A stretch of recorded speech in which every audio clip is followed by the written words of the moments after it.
What's up, guys? Eli here, back for another CD collection video. Got another 10 CDs out of my collection, and yeah, we'll go ahead and get started. Don't really have much news to talk about right now. Just kind of wanted to do this video. So, anyways, picking up where we left off last time, we're gonna start off with a kind of an oddball band in my collection.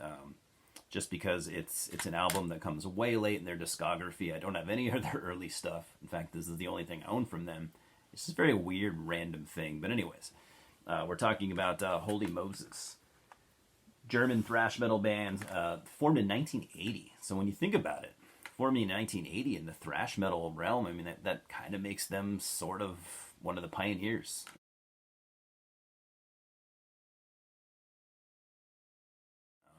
I don't think I've really heard anyone say that before, but it's true. They may not have been as popular as the other, Creator, Destruction, and Sodom and stuff like that, but they still are a very cult thrash band. They still have, quite the fan base.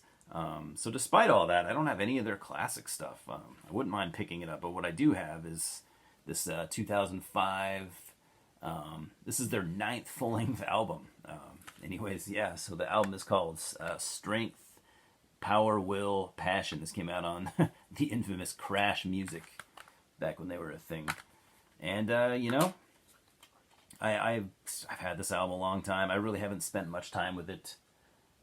It's a thrash album. It's a little bit... I've heard their earlier stuff. It doesn't sound all that much like that. It's a thrash album with like touches of melodic death metal. It's pretty good. I'm gonna be honest, it's not something I literally ever reach for. So I should probably trade it off or something. Get it in the hands of somebody who would appreciate it a little bit more than I do. But it's not a bad album by any means. It's just not something it's not good enough for me to reach for. Next, we got a couple albums from everyone's favorite Finnish doom death band, Hooded Menace. This is Effigies of Evil, came out on Relapse Records back in 2008.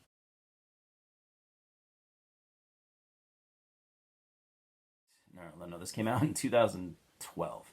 This was their third full-length album. This band formed in 2007. So, yeah, I like this album a lot. It's not my favorite thing they ever did, but it's very good.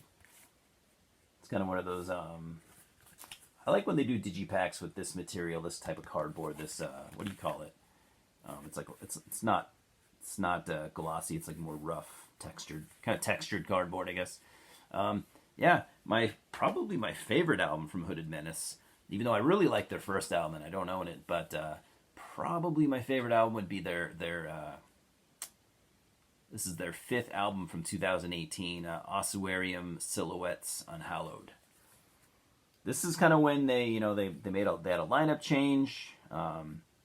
They started kind of adding in more like traditional heavy metal influences, and I think it worked really well for them.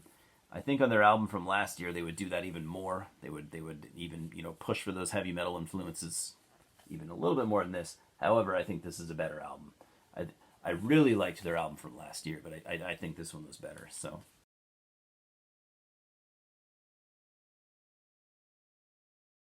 Just my opinion. Next we have the only thing I have, and this band doesn't have a lot of stuff, but the only thing I have from Hordes of Nebula. We got And Blasphemous Night Shall Fall. If you follow a lot of black metal YouTubers, you've probably seen this one pop up from time to time.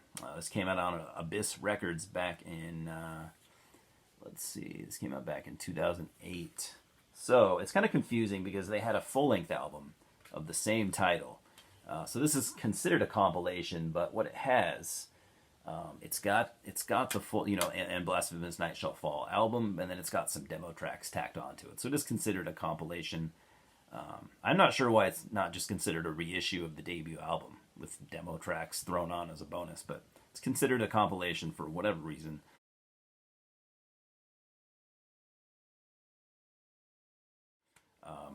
I haven't spent a lot of time with this, despite having it for a long time. I do like it. So this band formed in, they formed in '99 in Indiana. And like I said, they don't have a lot of material under their name. I've seen in the past, I've seen people compare them to Grand Belial's Key as far as sound. I guess I could kind of see that. It's very kind of riffy, but I don't know if I'd say they sound all that much like Grand Belial's Key. But I don't know that might be a starting point if you wanted to check them out. Just check them out if you like black metal in general, and then see if you like it. Like I said, despite having it for a long time, you can't spend. That's the problem with collecting. That's where I start seeing collecting as a problem instead of just a hobby. You buy so many things that you can't. There's not enough time in the day or in a month or a year to give all your albums the proper listening time. 4 or 5 listens. You really want to absorb something. At least for me, I got to give it at least 3 or 4 listens within the first month or 2 of owning it. If I have something and I listen to it once every 3 years, I mean, there's chances are slim that it's going to stick with me. So I hate it, but it comes with the territory. Next few albums are going to be from one of my favorite black metal bands, and probably yours too. Definitely a fan favorite here. Probably my favorite Finnish black metal band, which is saying a lot. But we're gonna talk about Horna.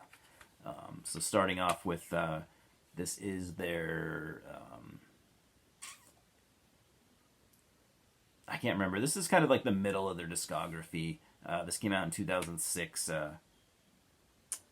Anya Yosa, I guess we'll call it. Breaking my rule of trying to pronounce shit that is in a different language. This came out on Moribund Records. This is one of my favorite Horna albums in general. I feel like in their discography, it's a little bit underrated because I don't usually hear people talk about it. And I feel like this album kind of has its own thing going on. It doesn't sound like most of what came before it. It doesn't really sound like much of what came after it. For me, instead of that kind of typical Finnish black metal sound, for me, what I'm getting on this album is I'm getting like some of the lo-fi depressive black metal stuff that was kind of popular around the time.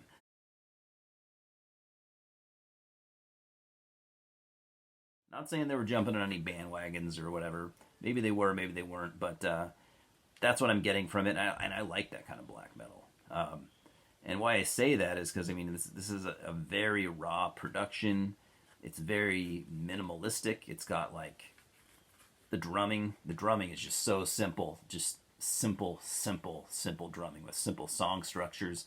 But it all sounds very archaic and lo-fi, and the tortured vocals. Corvus was my favorite singer that the band ever had. I know they've always had really good guys in their band, but Corvus for me was the best. He had that tortured sounding Finnish accent. He had it just down to a T. Perfect black metal singer. I do have more Horna stuff on tape, but for CD, I just have these 3. The following year, 2007, they'd put out this EP, Pameden Heku. This is an EP, like I said, from 2007. Still Moribund Records. They were signed to that label for a while. They were signed to Moribund and De Beamer Morty, I think, for a while. So probably Moribund handled the American releases and De Beamer Morty would do the European. I assume that's how that worked. What can I say? This is like a 20-some minute, I think. This is just a short, sweet EP. It came out a year after that album, but it doesn't really sound anything like it. This is going back to more of the Horna traditional Finnish black metal that you probably know and love.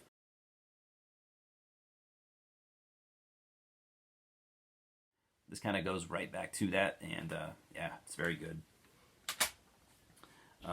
Year after that, Horna puts out stuff just almost every year, so that's not unusual for them. 2008. This album was quite the statement, I thought. This came out, yes, still Moribund and De Beamer Morty. Sano Hezi Arel. What am I doing? Anyways, this album, like I said, is quite the statement. It's a double album. 2-disc. I don't know if they have ever done that. I don't think they've ever done that before or after. So this is, this has a lot of material. Why they wanted to do a 2-disc album, I'm not really sure. But yeah, it's just great. It's just great Finnish black metal. I think this is some of their best stuff, personally.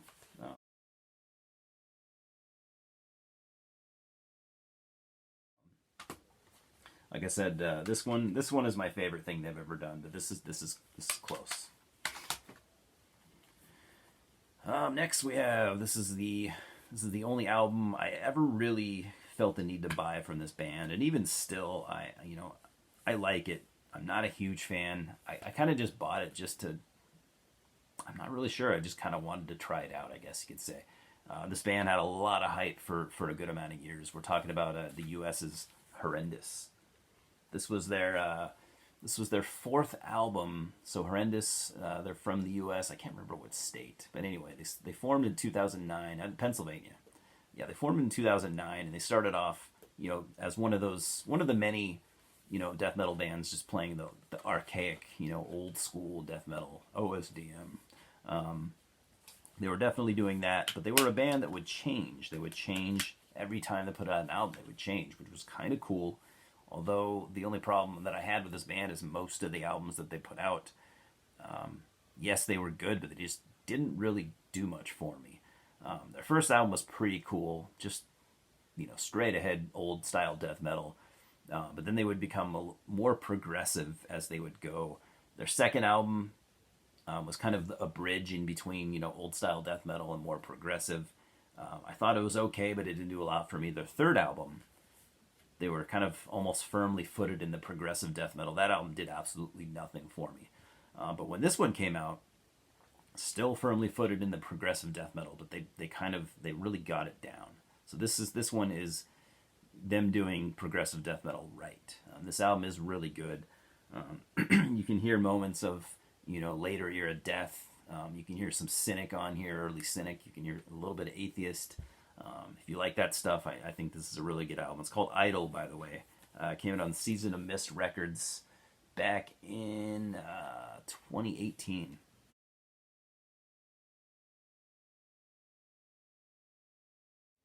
Very cool artwork. I really like the artwork. So this is my favorite thing that they've done for sure.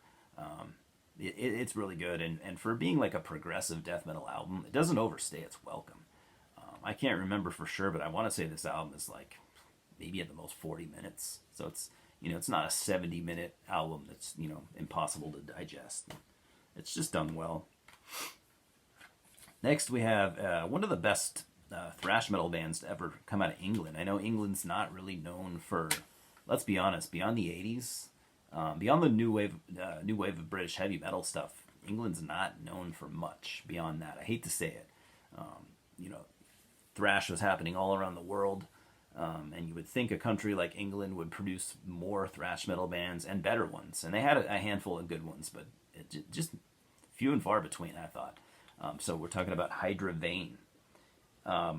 They only had 2 full-length albums, and they are both on this compilation right here, put out by Blackened Records. Forgot about that label. Put out by Blackened in 2007.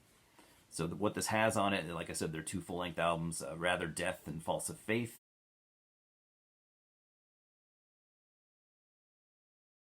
And After the Dream.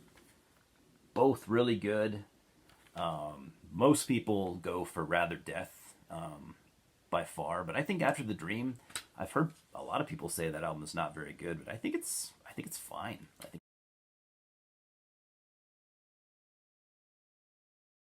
it's a decent thrash album. Darn, I couldn't remember what the booklet looked like. I was hoping it would show artwork from those 2 albums. It doesn't. They probably couldn't, Blacken probably couldn't get, the rights to reproduce the artwork. So yeah, whatever. I would definitely say Rather Death is a better album than After the Dream. But, like I said, I think After the Dream is a little bit unfairly misaligned, I guess you could say. But, I mean, if you're a big thrash metal fan and you haven't heard of Hydra Vein, definitely look into it. They're good albums that I think will please you, and you'll probably be glad that you checked them out. That's how I felt, anyways. I'd never heard of the band until maybe 5 or 6 years ago, I don't think. And last but not least, we have Hymen of Darkness from Mexico with Unholy Total Hate, Fuck You All.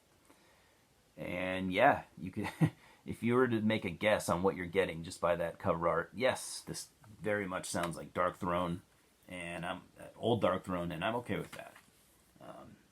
These guys do it pretty well. Like I said, they're a Mexican band. They formed in 2002. This is their first full length from 2006. And yeah, like I said, this is just pure kind of a Transylvanian Hunger-esque black metal. I want to say there's a Darkthrone cover on here. Yeah, they cover Transylvanian Hunger, which is perfect. Yeah, maybe not a lot of originality going on here, but it's still good. So it's good enough. It's good enough for me to listen to on occasion.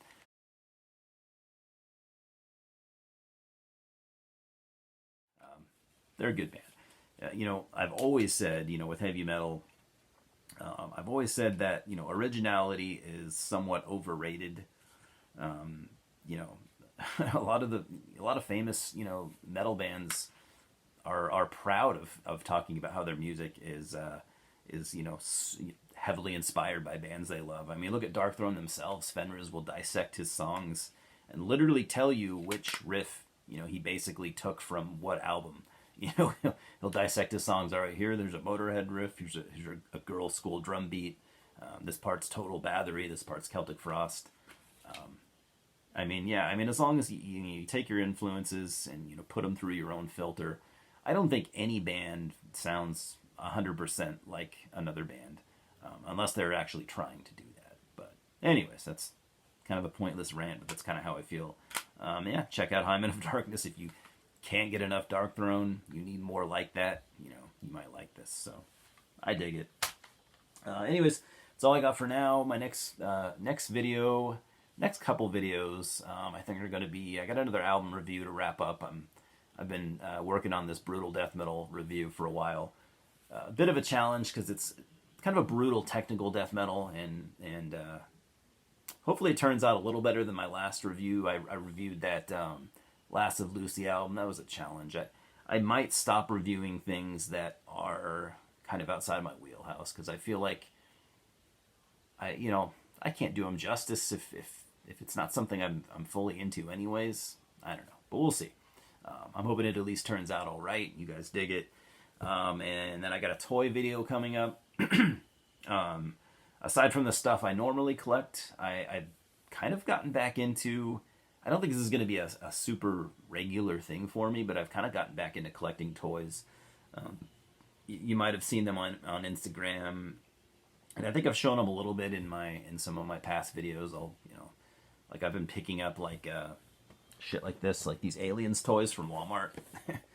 They're pretty cool. So yeah, I've been picking up those He-Man toys, stuff like that. So I don't know how many of my subscriber base are toy collectors. Probably a small percentage, but there's got to be a few of you. So I'm gonna do just a strictly toy video, which I think is gonna be fun. It may not get a lot of views, but it'll be fun anyway. So for us 40-year-old guys that are still buying toys, maybe we can all come together and feel less pathetic about ourselves. Anyways, that's all I got for now. Louis says hello. He's napping in the background there. There he is.